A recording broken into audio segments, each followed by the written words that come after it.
What is going on, everyone? Rostin here, and welcome back to another video. For the past few generations, it's become a common expectation to have a new battle mechanic introduced in every new generation. We've had Z-moves, Dynamaxing, and most recently the strong and agile style mechanics. But back in 2013, expectations were shattered when we received one of the most extreme shattering gimmicks when Mega Evolution was announced.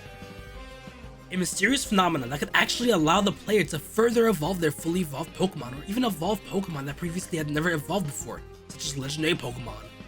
And while I'm not going to talk about how some Pokemon obviously got some extra star treatment, or how a certain Mega Pokemon got scrapped, Mega Evolution revitalized the Pokemon community. People would be waiting and itching to see if the next Mega Evolution Pokemon announcement would include their favorite Pokemon. And for a time, it looked like Mega Evolution was here to stay with the release of the Pokemon remakes, Pokemon Omega Ruby and Alpha Sapphire. But before we take a deeper look, I want to remind everyone that 90% of the people who are watching aren't subscribed, so if you're new to the channel and you like what you've seen so far, maybe click that subscribe button. But with the release of these games, we were introduced with the concept of the multiverse from Zinnia, who in the Delta episode described two timelines. One where the ultimate weapon was never fired, and one where AZ did fire it, causing evolution stones to get irradiated, becoming the Mega Stones that we all know today, which allow Pokemon to Mega Evolve. We even received more Mega Evolutions, and even had Rayquaza receiving one of the most game-breaking Megas. But all good things must end. With the announcement of Gen 7, we were introduced with Z-moves. Which made sense. Unlike with Mega Evolution, any Pokemon can use a Z-move.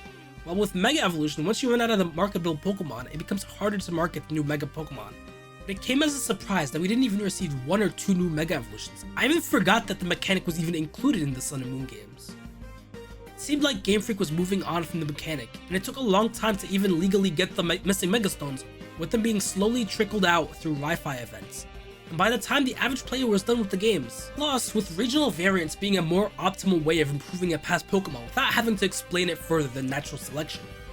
They were easy to obtain, you didn't have to go on a hunt to find every stone, and they were well received by the fanbase, with regional variants being expanded upon in Generation 8 and Legends Arceus. But at the very least, in Sun and Moon, players were at the very least able to use Mega Evolution, and the gimmick, if poorly, was preserved until the introduction of Generation 8.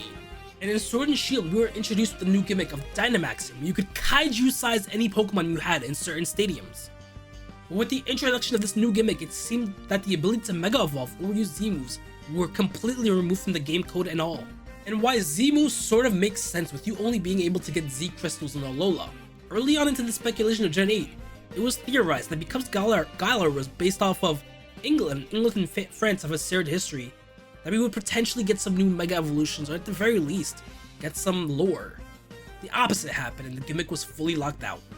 But no need to worry, Mega Evolution fans, because I fully believe that Mega Evolution has a real chance of making a return for Pokemon Scarlet and Violet. Going into Pokemon Legends Arceus, data miners have found that code for Mega Evolutions have been found in the game, with even the cries being coded.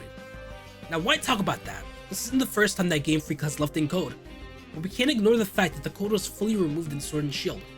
So why have them re-added if they serve no purpose? Now what I think, and correct me if I'm wrong, but I'm pretty sure Legends Arceus uses a completely different engine than Sword and Shield.